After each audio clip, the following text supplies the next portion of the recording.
Selamat sejahtera kepada anak SRT semua. Hari ini kita sambung lagi tajuk perniagaan dan keusahawanan. Hari ini kita fokus memahami peranan agensi dalam membantu usahawan. Okey, sebenarnya di Malaysia banyak agensi yang sedia untuk membantu usahawan supaya berjaya dalam bidang keusahawanan ni.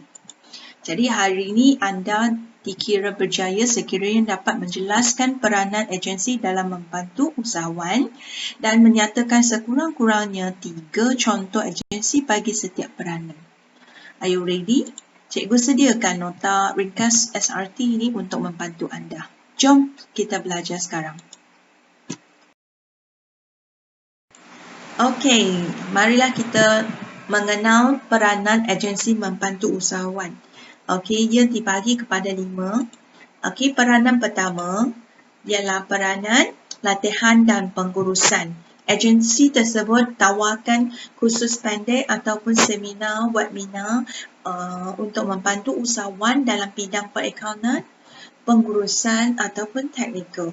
So, usahawan baru boleh mendaftarkan diri dalam kursus yang diminati, lepas tu ikut dalam jangka masa tertentu, kemudian dapat sertifikat iaitu sijil. Okey, kemudian meneruskan bidangnya. So, contoh agensi iaitu Majlis Amanah Rakyat, singkatannya MARA. Okey, khas untuk membantu usahawan Bumiputera. Kemudian ada juga agensi Pusat Pembangunan Usahawan Malaysia, MADEX, dan juga Perbadanan Produktiviti Negara, MPC, yang sedia memberi latihan dan pengurusan kepada usahawan baru.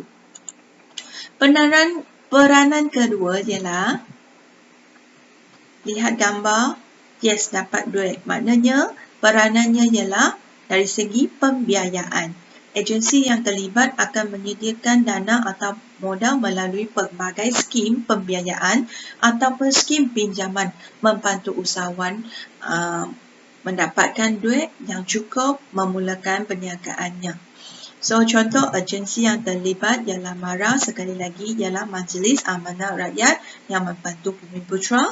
Kemudian agensi lain ialah Kementerian Pembangunan Usahawan dan Koperasi iaitu KPUN. Huruf kecil bagi huruf U tu dan juga pelbagai jenis bank termasuklah Public Bank, Maybank, CIMB, BSN. Sebenarnya usahawan baru tu tunjukkan projek, kalau boleh menyakini pihak bank boleh dapat pinjaman tersebut.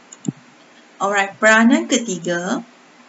Okay, lihat, wow, perabot, struktur, infrastruktur. Yes, peranan ketiga ialah infrastruktur dan ruang niaga.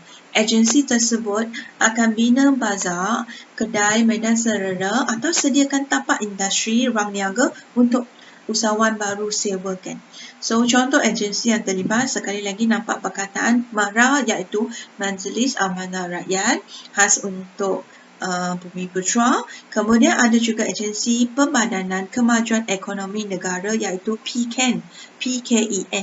Alright, satu lagi ialah Perbadanan Pembangunan Multimedia iaitu MSC. Okey, menyediakan khas dalam dari segi internet. Okey, kita lihat peranan keempat. Yes, nampak tak mengeliling bumi? Maknanya dari segi apa peranan agensi tersebut? Yes, pemasaran. Okay, agensi tersebut membantu pengeluar iaitu usahawan muda memasarkan barang melalui cara ekspor atau menemui pasaran yang baru. Alright, contoh agensi yang membantu ialah Lembaga Pemasaran Pertanian Persekutuan iaitu FAMA, khas untuk memasarkan produk pertanian ke luar negara, di dalam negara dan luar negara. Kemudian ada MATRAC. MATRAC ini sebenarnya singkatan dalam bagi bahasa English. So, you ingat perkataan pendek ini MATRAC, khas untuk membantu usahawan muda memasarkan produknya. Dan satu lagi agensi ialah PERNAS. Okey, agensi ini khas untuk memasarkan produk beras atau padi. Kemudian satu lagi ialah PKKM. PKKM ialah agensi yang khas memasarkan kraft tangan pengeluar Malaysia. Alright, peranan terakhir pula ialah apa? Okey, tengok gambar. Yes, sila ingat iaitu peranan penyelidikan dan pembangunan. Maknanya agensi tersebut akan membuat kajian dan penyelidikan terhadap kualiti produk usahawan baru tersebut dan dari segi pembukusan, teknologi, pemprosesan, penyimpanan, sekiranya dapat kajian dan menemui sesuatu yang baru, boleh menyebarluaskan information ini, maklumat ini kepada usahawan muda. Contohnya cara-cara menanam yang terkini, benih kacukan yang terbaik. Okey, selepas membuat kajian boleh memberitahu kepada usahawan yang terbabit. So, contoh agensi yang terlibat dalam bidang penyelidikan dan pembangunan ialah MARDI, khas untuk membuat kajian terhadap hasil pertanian. SIRIM, khas untuk membuat penyelidikan atau kajian kualiti terhadap barang. EE ni maksudnya elektronik dan elektrik. Alright, sekiranya dah buat kajian, dia akan bagi you logo SIRIM tanpa di you punya produk elektrik, kemudian jual lebih meyakinkan pelanggan.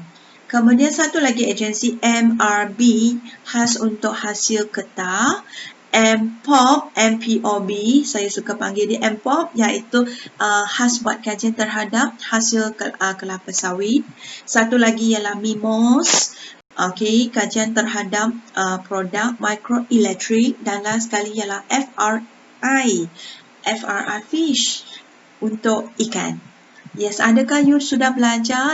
Kita ulang 5 peranan. 1. Latihan dan pengurusan. 2. Pembiayaan. 3. Infrastruktur dan ruang niaga. 4. Pemasaran. Last sekali ialah penyelidikan dan pembangunan.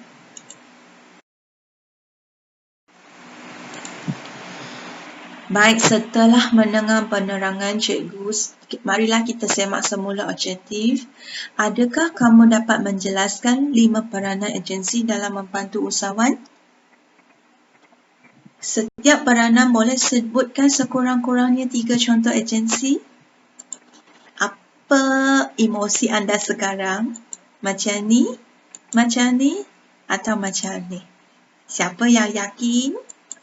Boleh teruskan untuk latihan, cabarkan diri dengan ujian kuis seterusnya. Siapa yang muka kedua belum yakin, sila rujuk video sekali lagi dan salin nota. Siapa yang masih tak tahu langsung tu, minta maaf lah. Lihat balik video 2 kali ganda. Alright, kita sama-sama belajar sesuatu ilmu. Mantau satu hari anda boleh jadi usahawan. Anda kena cari agensi yang boleh membantu anda. Itu sahaja untuk hari ini. Kita jumpa lagi di video yang seterusnya. Bye semua.